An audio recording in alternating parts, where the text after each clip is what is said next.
jumping into game number 1 between Heimerdingers Colossi and Benched Gaming. How are you doing today, Metas? Hey man, looking forward to the games, but as you know, I'm feeling a little under the weather, so I apologize in advance if I have to dart off very quickly. It's a bit of a war zone at the moment for me. But as you say, yeah, we are into game number 1 here. Heimerdingers Colossi, formerly known as Dragonborns +2, I believe. So some really, really high-class players involved today, Stress. Yeah, you're looking at players that have just come out of the LCS. You're looking at Yamato Cannon, Maluno, and Extinct. So names that have been around for a long, long time. And joining them is Mithy and Freeze. As normal, we are casting the picks and bans phase from the actual stream. So we're going to be a little bit behind by the spectator standards, but we will get into all of that discussion as we load into the game and that sort of thing. First ban's coming out, Rumble, Zed, and interestingly enough, Sejuani has been banned down, the champion that got reworked very recently, so obviously I keep wanting to call them Dragonborns. I'm probably going to do it quite a lot. Heimerdingers Colossi, obviously feeling that Sejuani is strong enough for a ban. Yeah, and I can understand why, because since the rework, she is incredibly strong from the jungle. Her ganking potential with her ultimate is just insane. If you can land a perfect ulti, you can pretty much freeze up entirety of the opposite team. You're also going to have Zac banned out, which we've seen a lot through the Challenger series thus far, and also a Shen. So, other than the Sejuani, really, really standard bans overall. Rumble, a very, very strong top laner with a lot of AoE and CC on top of that.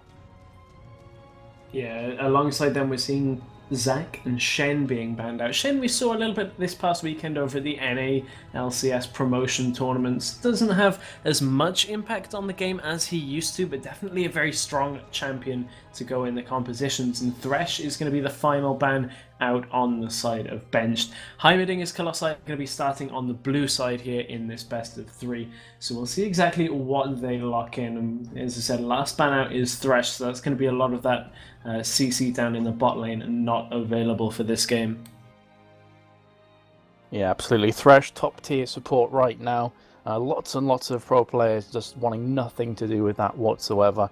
As we said before, we are slightly behind, so the lock may have already came in, looking like they're hovering over Twisted Fate at this point.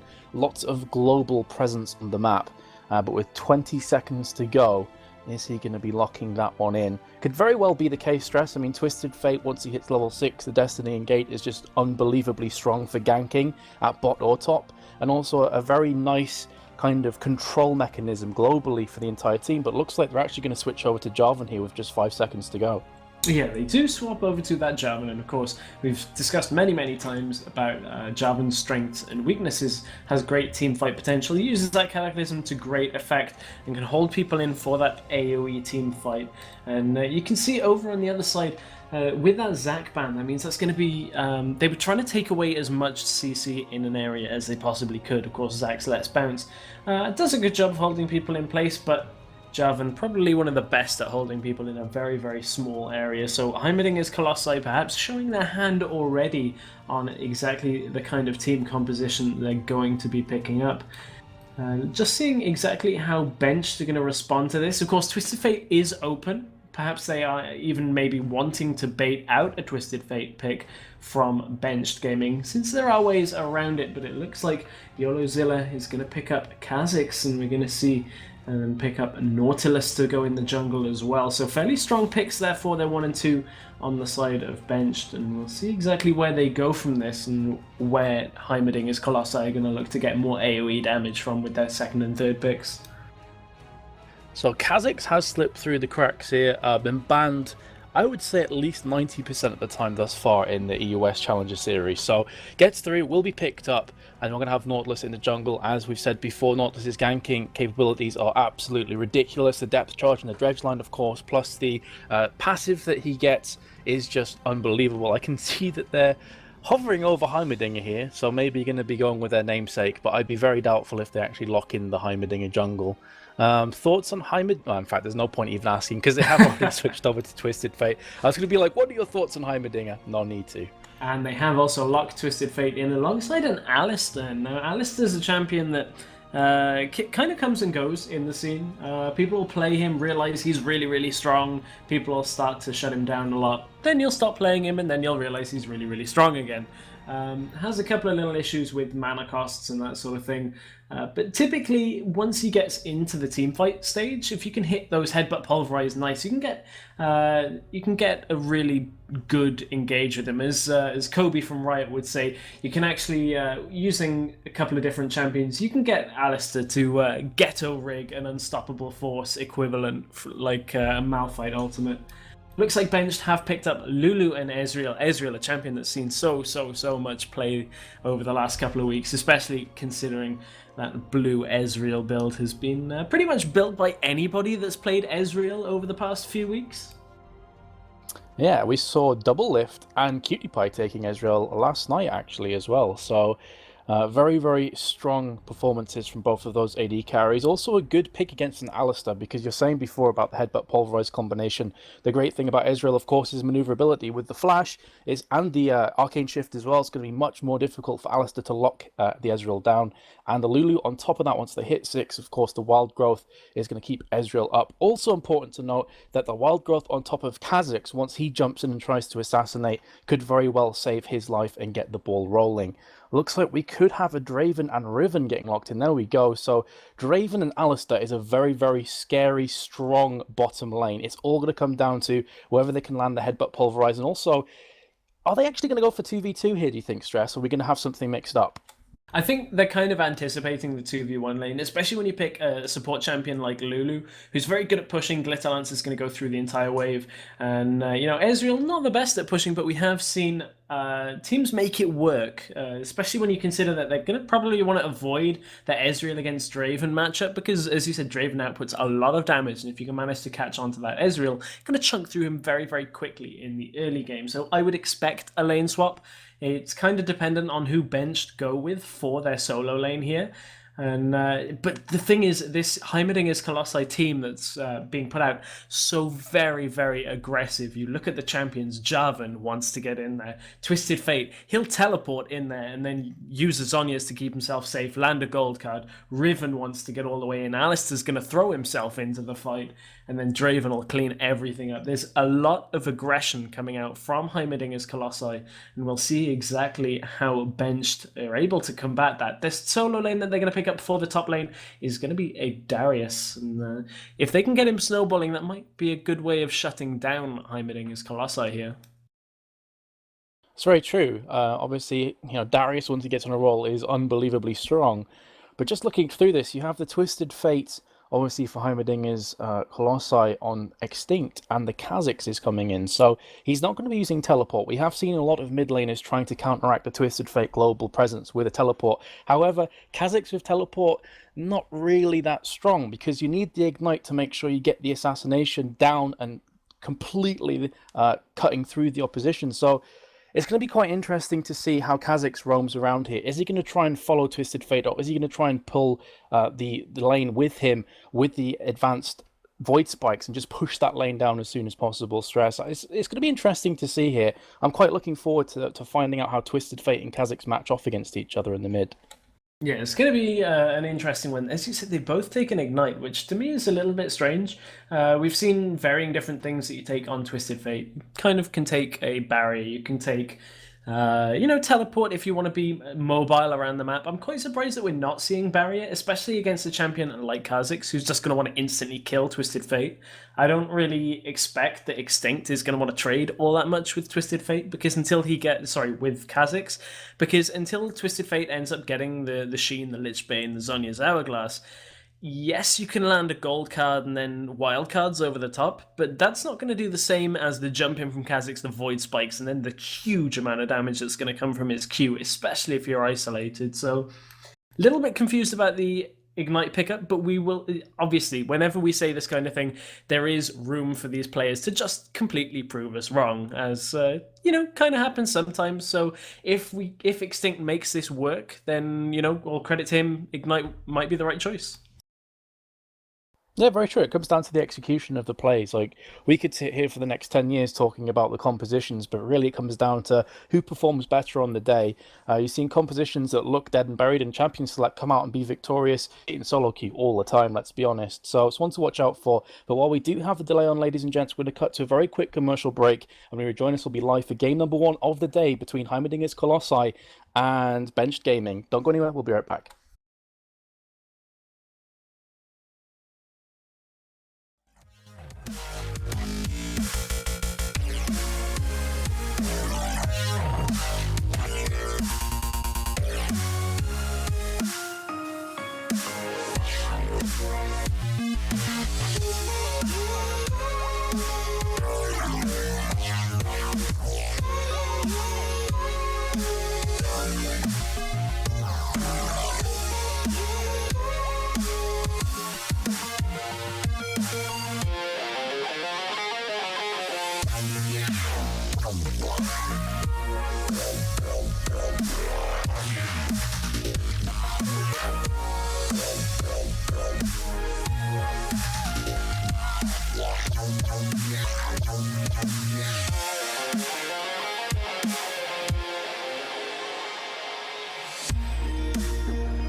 Welcome back, guys, to the first day of week 4 for the EUS Challenger Series. We're casting on a Monday, which is a little bit surprising and, you know, a nice change for us. It means we get a whole nother day for casting. I am Dignitas Stress, I am joined by Metas, and we're going very quickly now into game number 1 between Heimerdingers Colossi, who are on the blue side, and Benched Gaming, who are on the red side. Indeed we are. Looks like we're actually going to have a very aggressive push already from Heimerdingers Colossi right through on towards corner goal. He's going to spot this one out. Are they going to try and flash in to secure the kill? No, they're not. Not going to bother against the Nautilus, who is fairly tanky to start off with. So instead, they're just going to be pushing onto his blue, putting down the pink ward, and pulling themselves back. So not really too much has happened, but with the pink ward down, they're going to know exactly if a ward goes down and if they need to go and invade and try and secure this blue buff. Yeah, and the level 1s are a little bit strange for this game, because Alistair's going to have his Pulverize, which is going to do a lot of crowd control if he can land the hit, but that relies on him being pretty much either flashing in or just being in melee range, which isn't exactly the safest point right now for him. So looks like Heimerdingers Colossi are going to back away from the jungle, and they have taken residence in their own.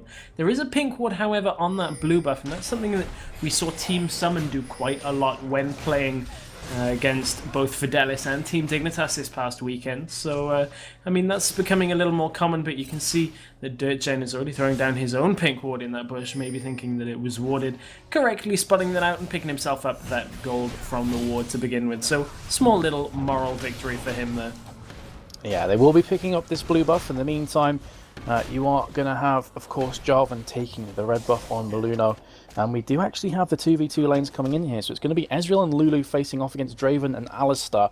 And I'm very, very interested as an AD player myself to see how this one goes, because you have two extremely strong AD carries on two very interesting AD carries themselves. I'm quite surprised they're going to go with that 2v1, sorry, 2v2, especially when they're going up against a Draven, who typically deals a lot of early game damage against an Ezreal who's squishy in the early game. There is a gank coming in from the mid lane. Looks like Extinct might be caught out here. Was forced to flash off that, and that is the first blood going to a Kha'Zix, and that's not a good start already. Wow, I don't think Extinct was expecting that kind of damage. And meanwhile, at top lane, we actually have YoloZilla going very aggressive on towards Riven. The flash has been popped from both. The Q comes down as well. I don't think YoloZilla was expecting the shield to come out from Riven there. And was actually not able to secure the kill. So that was 2 flashes burnt at top lane with 1 ignite going down from the GB on Riven. So keep an eye out for top. Yeah, there's a lot of action going on along the map. Down in the bottom lane, you can see Narius is taken quite low, only about 300 health on him. And it is Draven that's doing that. Up in the top lane, sorry, it looked like Yamato Cannon manages to pick himself up a kill with Maluno's help. As looking down in the bottom lane, just in case there was something going on. Maluno did come into that lane with the double buffs on, and that allowed him to pick up the kill for Yamato Cannon. For anybody wondering, that is Yamato Cannon playing in this game. He is just on a Smurf account, so that is why the name is not quite right. I did double check that before we started. Looks like Gornagal is going to come in to just hold this lane, but Yamato Cannon and Maluno not really wanting any of that. And meanwhile, there's still trades going on in both lanes. Nadia is still only on about half health, so we'll see exactly how this lane works out. He's a little bit behind in CS, but it's a tiny, tiny detail right now.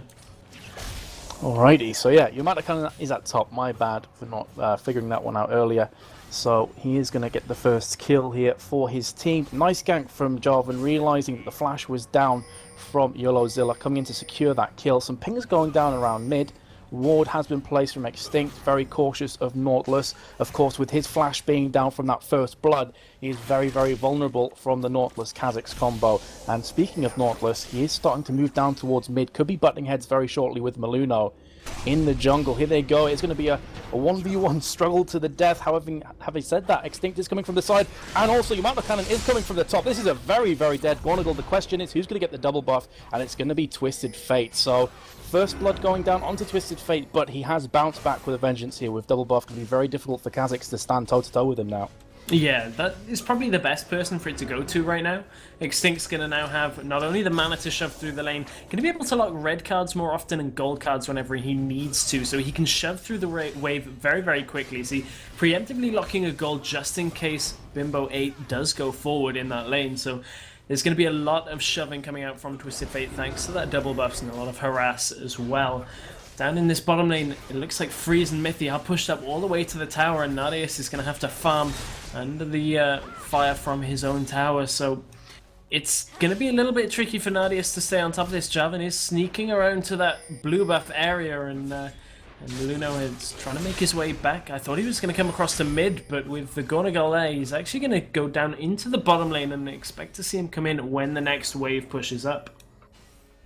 Yeah, top lane you have some more damage. In fact, I thought for a second we are going to have an engage here at the bot lane. Dirtgun going very, very low. Maluno jumping in with a flag and drag. They will pick the kill up courtesy of Draven, but here comes Gornagal from the side. Meanwhile, Destiny being used from Twisted Fate. Gold carding on towards the AD carry will be finishing that kill off. So it has been a 2v1, a 2-4-1 trade thus far. And Gornagal is so tanky at this point. They can't really try and tower dive him at this point. But will they go in for seconds? Doesn't look likely. They're going to be recalling. Yeah, they're just going to recall out Gornagal, just a little bit too tanky, of course, when he activates that shield as well. He's going to be able to withstand a lot of damage. Meanwhile, though, this is what you have to do against the Twisted Fate lane. You pretty much just shove it into his tower every time he teleports away, punish him for teleporting if you can't follow him across the map. So Bimbo trying to get as much as he can, but still not quite up to level on CS, and with a 2-1 Twisted Fate in lane, he's going to be escalating very, very quickly towards that Lichbane and Zhonya's Hourglass. Riven up in the top lane is doing a fair job here, does have that kill in equal CS to Darius now, but Darius is one of those champions, unless you put him so far behind that he can't get into the game, is going to reach a point where he's just going to do enough damage to get those executes in team fights and have it reset. Extinct coming through the jungle here, popping down a ward, has been dredgelined from Gornagal on Nautilus. Just going to be a couple of love taps, nothing else really. Meanwhile, at bot lane, we have got Draven picking up an early BF sword to Ezreal's Vampiric Scepter as a 10 CS advantage, and this is quite scary for Ezreal at this point, because honestly, he's not going to have anywhere near the same kind of damage output as Draven, who's a very strong early AD carry, and he doesn't even need sustain. He has an Alistar next to him, which is basically just a consistent heal bot spamming away. So this is looking very precarious for Nardius on Ezreal at this point, and I think Draven's going to have pretty much a clear run at this. Yeah, if he can hit level 6, there is a fight going on in the top lane and also in mid as well, trying to keep on track of everything. Extinct had been ignited, got dropped very low. Didn't need the barrier that time, so it looks like Ignite for now was a decent choice. Hasn't really been able to do all that much with it. Did get a kill down in the bot lane, so I guess Ignite was the right choice. But Yamato Cannon and YoloZilla were trading back and forth up in that top lane, and there's just so much damage coming out from all of Heimerdingers Colossi. As I said, so aggressive, all of their champion picks, that really they just want to get into fights. That's what they're looking for. They're looking to just take down as many of Benched Gaming as they possibly can. Yeah, but you have to say that Nardius is going to play a big part in this game alongside, of course, Bimbo B, because they do have a lot of maneuverability. So even though Heimerdingers Colossi want to get into fight, if Ezreal and Kha'Zix can kind of kite around well enough, it shouldn't be too much of an issue for them. Having said that, though, the early game has not looked too good. YoloZilla is going to apprehend Riven in towards him, but that was the wrong place at the wrong time from his perspective. Here comes the ultimate, and also a very, very scary Jarvan behind him, and that's going to be a comfortable kill for Yamato Cannon, who picks up his second courtesy of Jarvan of the game. Yeah, and Cataclysm was burned in that engagement, but they did take down the Flash and, of course, get the kill. So, good trade all around for Heimerdingers Colossi. And something interesting to note, over on Ezreal, Nardius is not going for that blue Ezreal build that we've seen. Building far more standard with that Vampiric Scepter so far. So, we'll see exactly whether he builds like a standard AD carry or does start to transition towards that more utility damage, if that kind of makes sense with the spirit of the Elder Lizard and the Iceborne Gauntlet. You get a lot of slows and a lot of damage over time, but less upfront damage. Yeah, it's a good point. Yesterday, Doublelift actually built a Bloodthirster first on Ezreal, and then went for the blue build afterwards, and the difference between Nardius and Doublelift here is that Doublelift at this point had about 90 CS. In fact, hold the thought for a second. In mid lane, we could see Twisted Fate going down. Indeed, he will. Isn't able to actually answer back there, as Kha'Zix pops the Void Assault to get himself out of dodge with, of course, the additional movement speed. But as I was saying before Kha'Zix went on to Extinct and mid, Nardius is about 30 CS behind where Doublelift was at this point, so it's harder for him to actually finish off the Bloodthirster and then transition into the blue buff afterwards. So I am a bit kind of scared for him right now, because if he goes back and picks up a BF sword or tries to start with the blue buff, he is going to be so far behind Draven. He's gone and picked up the Spirit Stone, but look at the difference in damage that the two AD carries are going to be outputting. Yeah, and we saw, speaking about the way Doublelift built yesterday, we saw more commonly out of Slacko, the AD carry for Team Summon, and I'm a Cutie Pie. They went straight for that Spirit of the Elder Lizard. Also, I believe Cutie Pie might have even gone tier first, but that is off the top of my head. I'm not exactly sure on that, but that's what we'd expect from them. But you can see he now has picked up that Spirit Stone, so now looking to build towards that blue Ezreal build, similar to the Doublelift way of building it. So maybe just picked up that Vampiric Scepter for a little bit of sustain in lane. Of course, Lulu only has shields, whereas Alistar has the heal for the area, so a little bit easier to sustain himself with a Vampiric Scepter, but it does set him behind. Yeah, so he also has picked up the longsword. You do have Riven flashing up at top lane. It's going to be a 1v1 to the death here. Both of them going very low, but Yamato Cannon will be falling to YoloZilla's hands. Very close, though, has to be said. Here comes the Draven ultimate, though. This could land and pick up a beautiful kill. The ultimate just narrowly missing by the skin of its teeth. Here comes Twisted Fate, though, with the Destiny being popped down. So this is ultimately 3 ultimates that have been used, and Twisted Fate does pick up the kill, but that's going to be the Riven, Blade of the Exile, the Draven's, I can't remember what the name of it is, Whirling Death, of course, and also Destiny, just to secure 1 kill at top. So lots of global presence is going to be completely neutralized for the next couple minutes.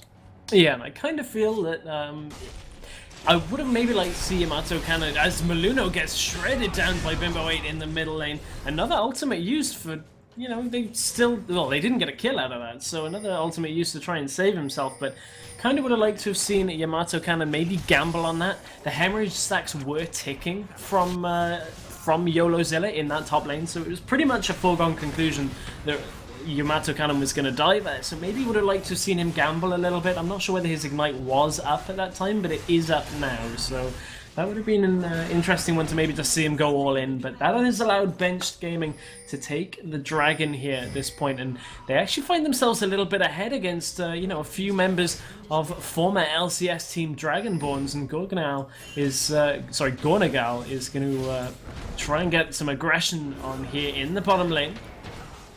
A lot of damage is going to come out from Freeze and Mithy, though. Forced to use that dredge line away. Here comes Yamato Cannon going to walk across that ward and back off because they can see that Kha'Zix is coming down as well. Yeah, and that in a nutshell is why Alistar is such a strong support. He's basically just a bodyguard. He's going to stand next to AD Carry. He's going to make sure no one gets anywhere near him.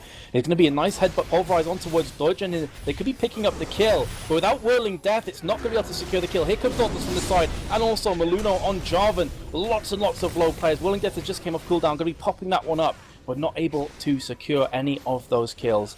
And 3 for 3 at bot lane, facing off against each other. Gornagal low, and also you have to say that Dirtgen is very, very low himself, so this tower could very well be falling here. If Nautilus comes in to try and defend, he'll find himself dead in a heartbeat. They're actually going to be engaging off the ultimate. The depth charge from the Nautilus goes on towards Alistar, which is quite a strange kind of focus, maybe just trying to get the kill and make sure it was secured. So it's a 1-for-1 with the support going down for the jungler, but also on top of that, very importantly, the tower also fell for 2-0 overall on towers in favor of Heimerdingers Colossi, who are starting to look quite strong.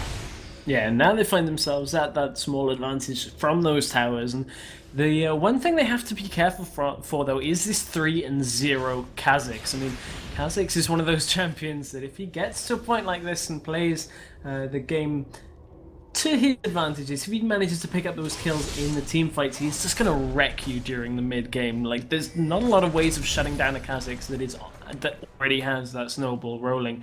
3-0 means he's got a last whisper already. He's actually completely skipped boots or anything else, so going straight for that flat damage with that armor penetration as well. And we'll see how they manage to shut that down. He does find himself at level 12. I mean, over on the side of the Heimerdingers Colossi, the highest level at the moment is 11, so doing a good job right now of staying ahead of Heimerdingers Colossi. Yeah, I think maybe Bimbo B is feeling the pinch here. He's realizing that, you know, bot lane hasn't gone particularly awesome. Ezreal has just finished off the Spirit of the Elder Lizard and building up the Bilgewater Cutlass, so he's going to be taking the Vampiric Scepter into Blade of the Ruined King fairly soon, you have to feel. So it's pretty much a lot of the pressure falls on Bimbo's head here, because top lane, even though YOLOzilla's been doing a fairly decent job against Yamato Cannon, he has died 3 times, which is going to hurt him. So definitely want to watch out for here, Bimbo in the mid. Going to be jumping on towards Yamato Cannon, doing lots and lots of damage alongside Dirtgen on Lulu. But in the meantime, Draven did have free farm at bot lane, now going to be pulling himself back. Yeah, and with that tower down, it means there's going to be a lot of focus now onto this middle lane from Heimerdingers Colossi. There goes the Whirling Death through the middle. Not really doing all that much, got a couple of CS for it for Draven. But there comes the counter engage out of Bimbo and the Lulu ultimate as well. Here comes the Destiny from Twisted Fate. They've teleported in, got the gold card down, depth charge lands as well. Now that Kha'Zix has been removed from the fight, this is the time that Heimerdingers Colossi are going to go on the very, very aggressive flash forward into the tower. Is going to mean the end of Freeze as YOLOzilla meets him with an apprehend and an execute under the tower, and now Nadius looks to turn this one around alongside YOLOzilla, but it looks like Heimerdingers Colossi just, you know, thinking twice about being quite so aggressive. I love the aggressive play from Draven, but it was misplaced there. He dived to kill a Lulu and in turn got himself crushed off the, as you said, the apprehend and the guillotine from Darius. So maybe not exactly what he wanted to do. Important to note though, in that team fight, Alistar actually picked up the shutdown onto Kha'Zix. So Kha'Zix is going to be relatively happy with that. Somewhat of a consolation prize. Of course, he'd rather not have died, but if you're going to give the kill to anybody, it's best to give it to the opposition support. So 2 for 3 exchange with the shutdown going down, but as I said before, to Alistar. Yeah, and that's the thing, they remove Kha'Zix from the fight, and then their aggression pretty much goes unchecked, unless you flash into a Darius who's under a tower with Apprehend up. That's probably Yeah. worst case scenario for a Draven, considering he has no innate escape other than flash. So, as you said, not the best of ideas by Freeze, but I think he might have just got a little bit over anxious to get some kills in that fight. Hadn't really seen battle for all that long, so yeah, not the best of decisions out of Draven, not really any way around that. And these teams now just waiting around for the Dragon to come back up. They're going to just probably redirect their focus to the mid lane once again. They've kind of pushed out both waves to the middle, and a little bit of a standstill in this game. There is a slight advantage for Heimerdingers Colossi, but we've seen over the past week and a half, that even when a team goes down 3 turrets, it still doesn't mean that the game's all over. Teams have done a good job of hanging on when they're on red side without 3 towers. It seems to be that it seems a little bit easier to come back from, whatever the reason for that is. So we'll see how Bench can cope with this if they do end up losing this mid tower, but I have a feeling they're going to want to fight for it. Yeah, and you raise a very good point. Just because you're a couple towers down and a couple thousand gold behind does not place you out of the game. I honestly am a firm believer that you're never out of the game until Nexus dies. That's how I've always looked at League of Legends, as I look at it as a solo queue player myself as well. So even though Bench Gaming must know that they're slightly behind right now, purely on the basis that 2-0 towers behind, even though they did pick up the first Drake, and speaking of Drake, it has respawned here. Will they try and make it 2 in a row? Even though they know they are slightly behind, they're still well and truly in this game. Kha'Zix with Bloodthirster and Last Whispers doing so much damage. We could have an engage here as Whirling Death shoots past from Draven, more as a scouting tool than burst damage, really. They have tried to start this fight off. Here comes Destiny after picking up the tower. We are going to have all hell breaking loose as the Drake goes down from Jarvan, if I can get my words out properly. Draven is trying to do his best at the backlines here, firing on towards Nardius, who's forced the Arcane Shift through the wall. We do have a lot of very low players from Bench Gaming. Here comes the Wildcards, very nearly finishing off Dirtgun. I don't think they can stand toe-to-toe with the Draven, who's full HP right now. Twisted Fate coming from the backside, going to be finishing off YoloZilla. That was a 2-for-5 exchange, and the Drake as well. Quadra kill coming in for Draven, and wowzers, that was a pretty epic fight. Yeah, and a very, very smart fight as well out of Heimerdingers Colossi. They knew Twisted Fate had that Lich Bane, so they dragged the fight down to the Dragon, where they knew that Bench Gaming would want to take that fight. Lich Bane allowed Twisted Fate, along with the red cards, to chunk through that mid tower. So they took the tower Destiny in, so they already had a net gain even if they lose Dragon in the fight. They teleport in with the Destiny. It's only a short range, but it allowed him to get into range. Gold card the Darius to start with. They took him out. Then they removed the Kha'Zix from the fight, and then the Quadra came out for Freeze after taking down that Darius earlier. And really, really smart play out of Heimerdingers Colossi there to, at least before they started the fight, have a gain in that fight. Right, it's the curse of the commentator, isn't it? We're saying how close the game is and how it's anybody's, and then suddenly Heimerdingers Colossi just go massive 5-for-2 exchange. They've got a tower. They've now picked up 4 towers in total. The gold deficit moving towards 6.5k in favor of Heimerdingers Colossi just after 21 minutes. So even though Kha'Zix is putting out a lot of damage, it simply doesn't matter if he can't get to the backlines and take down Draven. Throughout that team fight, Draven was above 50% health. At the end, he finished on full. So that goes to show that even though Kha'Zix is very strong, if you can't take down the fed Draven, it's pretty much game over. And speaking of Draven, trying to basically come off the back of the fact that Kha'Zix is so strong, he's going to finish a Guardian's Angel. So even if they do nuke him down, in fact, hold up for a second, the top lane, YoloZilla has been destinied on, and Yamato Cannon is firing across. It's going to be very, very dead. Here comes Jarvan as well, just to secure the kill. They are going to push down the mid, though, in retaliation. 3 players strong. Draven recalling back to spawn. 4 players strong now with Nardius, but they are going to pull themselves back. But as I was saying, Guardian's Angel on Draven, so even if Kha'Zix does nuke him down, he's going to pop back up again. Yeah, and that's the kind of thing that Bench have to do right now. They have to take any advantage where they can. They did lose a player to that gank, but also 2 important flashes were down. Twisted Fate now has no flash, and neither does Ribbon. although they did also force out the Darius flash. 2 flashes on 1 death for a tower when they had no towers before is probably what they're going to choose to do. Extinct forced to Zhonya's out here as Bimbo did land a lot of damage. Gonagal is trying to get on the back towards Extinct. Whirling Death did clip through the middle of them, and Draven actually has himself a Guardian Angel right now. Dredgeline is going to pull it back in towards the tower. Are they going to be able to catch on towards this Narius? Outputting some damage, but has delayed that Iceborne Gauntlet by a substantial amount right now. I mean, this is the kind of time where you'd expect to see an Ezreal starting to finish that Iceborne Gauntlet, because it's going to give them that extra ability to kite during team fights, and Nadia's not really anywhere close to getting it quite yet. Well, with Kha'Zix also picking up a Brutalizer and a Longsword, he's doing so much damage. But you have, as you said before, Zhonya's Hourglass on Twisted Fate, the Guardian Angel onto Draven as well, so both of which are hard counters to Kha'Zix. If he can't pop you down first time around, he loses a lot of that danger. And apart from Darius, really, there's no other tanks on his team. I mean, you could say that Nautilus is tanky, yes, but he's going down so ridiculously fast from Draven only that it feels like the only tank right now is YOLOzilla. He's got a Sunfire Cape and a Phage, alongside the Ninja Tabi boots as well, so he's going to be negating a lot of damage from the Draven, and you have to hope from Bench Gaming's perspective they can make something happen. Here comes a Destiny though from Twisted Fate to the back. As I was saying before, look how quickly Gornagal disappears here. 3/4 health disappearing. Going to be switching targets onto Nadia's. First player down is the AD carry. That is never a good sign for your team. YOLOzilla, the tankiest member, is going to fall second, courtesy of the Draven. Now going to be jumping onto Kha'Zix. There is absolutely nothing Bench Gaming can do about this. They lost 3 of their players in a heartbeat. Lulu's extremely low from the Whirling Death, will manage to survive, and the GG well played's coming out from Bench. Probably going to be a surrender vote very shortly. Yeah, this is a game that started fairly even. There was a lot of trades back between them. The surrender vote has gone through, but it looked like Heimerdingers Colossi just found their stride. And the problem against a team like this, with these big names that have competed on the biggest stage right now of LCS, if they're in their stride, you're in trouble.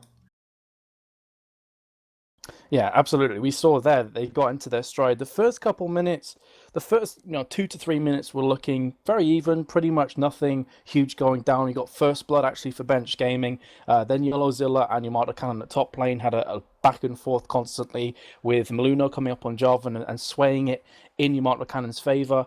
And then after that was pretty much just a landslide victory. You saw the gank from Maluno at bot lane. They picked up, I believe it was a 2-for-1, but the tower as well after that. And from there on in, Draven just went massive. He finished on 8, 2, and 5. And if you have a look at the difference in gold between him and Nardius, who, remember, started on the Vampiric Scepter when Draven had a BF sword, pretty important to note. But Draven had 10.8k gold overall, and Ezreal had 7.5k. That is a huge, colossal amount of difference between the two AD carries.